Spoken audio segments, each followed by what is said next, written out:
اعوذ باللہ من الشیطان الرجیم، بسم اللہ الرحمن الرحیم۔ دوستو 2 دن پہلے میں نے قانونی ٹی وی چینل پہ ایک ویڈیو چلائی ہے سید منظور علی گیلانی صاحب سینئر ایڈوکیٹ صاحب کی، جنہوں نے لاہور ہائی کورٹ میں سینکڑوں وکلاء کے دستخطوں کے ساتھ ایک قرارداد جمع کروائی تھی، اور جس کا اعلان ہوا تھا بار ایسوسی ایشن کی طرف سے کہ وہ 30 اپریل کو صبح یعنی کہ صبح وہ فکس کر دی جائے گی اور اس کے اوپر بحث ہوگی۔ اور قرارداد یہ تھی کہ جیسے کہ آپ سب لوگ جانتے ہیں کہ ماڈل ٹاؤن کے اوپر جو جے آئی ٹی نئی بنی تھی، اس حوالے سے ڈسپیوٹ پیدا ہو گیا تھا سیف فریقی بینچ کے ساتھ اور سابقہ ایڈوکیٹ جنرل پنجاب احمد اویس صاحب کے ساتھ، اور جس میں احمد اویس صاحب کو انہوں نے قانونی توہین عدالت کا نوٹس جاری کیا، اور نوٹس جاری کرنے کے بعد اس کو بزدار صاحب کو چیف منسٹر کو بلایا گیا، اور جس کے نتیجے میں احمد اویس صاحب کو ایڈوکیٹ جنرل پنجاب کے عہدے سے استعفیٰ دینا پڑا اور وہ فارغ ہو گئے۔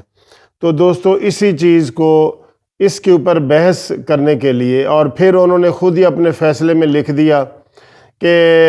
جو احمد اویس صاحب کا جو ہم نے لیگل نوٹس جاری کیا تھا کنٹیمپٹ آف کورٹ کا، وہ ہم واپس لیتے ہیں اور اس کو معاف کرتے ہیں، جبکہ احمد اویس صاحب کا پہلے دن سے یہ موقف ہے کہ میں نے کسی صورت بھی ان ججوں سے معافی نہیں مانگنی، اور میں نے معافی نہیں مانگنی۔ انہوں نے خود ہی اپنی طرف سے ہی کہہ دیا کہ ہم معاف کر سکتے ہیں، جو جس کے اوپر سینئر وکلاء حرکت میں آئے، اور انہوں نے کہا کہ یہ ججوں کا یہ جو رویہ ہے اس کے اوپر ہمیں بحث کرنی چاہیے کہ ایک تو خود انہوں نے پہلے بلا وجہ کنٹیمپٹ کا نوٹس دیا، اور نوٹس دینے کے بعد پھر خود ہی اس کو کہہ کہ جی ہم نے ان کو معاف کر دیا ہے، اور وہ نوٹس وڈرا کر لیا۔ اس رویے کے اوپر، اور یہ لکھا ہے اس قرارداد میں کہ یہ فرسٹ ٹائم ایسا ہوا ہے کہ بغیر کسی کے سنے معافی مانگے کہ انہوں نے یہ سارا کام کر دیا۔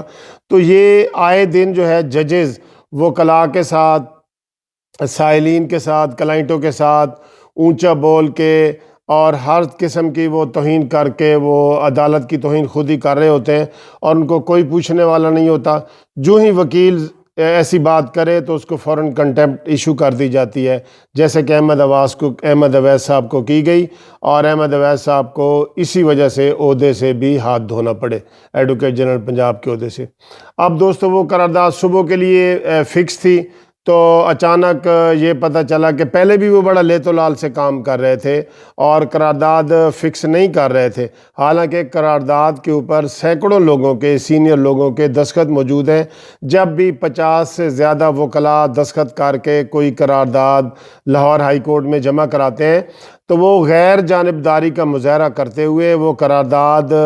ایوان کے سامنے، وکلاء کے سامنے پیش کی جاتی ہے، اور اس میں اکثریت جو جس قسم کی قرارداد مسترد کرے یا منظور کرے اس کے اوپر ووٹنگ ہوتی ہے، اور پھر وہ جو بار ایسوسی ایشن ہے ہماری، وہ اناؤنس کرتی ہے کہ یہ قرارداد منظور ہو گئی ہے یا یہ قرارداد کیری نہیں ہوئی اور منظور نہیں ہوئی۔ تو دوستو افسوس کی بات ہے کہ صبح جو قرارداد فکس تھی اس کو انہوں نے بلا وجہ ہی اس کی ڈیٹ فکس اناؤنس جو کی تھی انہوں نے، اس کو اب ختم کر دیا ہے، اور اس کو اب سرد خانے میں ڈال دیا گیا ہے، کیونکہ یہ ججوں کے خلاف قرارداد تھی۔ دوستو یہ بڑے افسوس کی بات یہ ہے کہ جب بھی ججوں اور وکلاء کی لڑائی کا مسئلہ ہوا تو ہماری جو منتخب قیادت ہے وہ ان کا جھکاؤ ہمیشہ جو ہے وہ ججز کی طرف چلا جاتا ہے، اور ان کے اس میں مفادات ہوتے ہیں۔ تو میں اس چیز کو جو ہے وہ مذمت کرتا ہوں، یہ کہ قرارداد جو 30 اپریل کو فکس کی گئی ہے اس کو ملتوی کر دیا گیا ہے، اور تمام دوستوں سے یہ گزارش کرتا ہوں کہ وہ بھی اس چیز کے اوپر احتجاج کریں کہ احمد اویس صاحب کا یہ مسئلہ نہیں ہے، یہ تمام وکلاء کا مسئلہ ہے۔ تو وہ قرارداد کیوں فکس نہیں کی گئی اور اس کو سرد خانے میں ڈال دیا گیا ہے؟ پہلے اس کے متن کو تبدیل کروایا گیا کہ اس میں یہ نہ لکھو، یہ نہ لکھو، یہ نہ لکھو، جو تھوڑا بہت یہ تھا کہ ہم نے ججوں کے رویے کے اوپر بحث کرنی تھی کہ یہ جج آئے دن جو وکلاء کو کنٹیمپٹ کا نوٹس جاری کرتے ہیں، کیا ان کو یہ اس طرح کرنا چاہیے؟ اور یہ والی چیز جو ہے یہ ناپسندیدگی کی نگاہ سے دیکھی جا رہی ہے۔ آج بھی سارے سینئر وکلاء جو ہے وہ مایوسی کا اظہار کر رہے تھے کہ یہ بار نے اچھا نہیں کیا جو اس کی ڈیٹ کو انہوں نے فکس کر کے پھر ہٹا دی گئی ہے. تو میں گزارش کروں گا کہ فوری طور کے اس کو دوبارہ فکس کیا جائے. یہ صرف ایک ایڈوکیٹ جنرل پنجاب احمد اویس کا مسئلہ نہیں ہے، تمام وکلاء کا مسئلہ ہے. Thank you very much.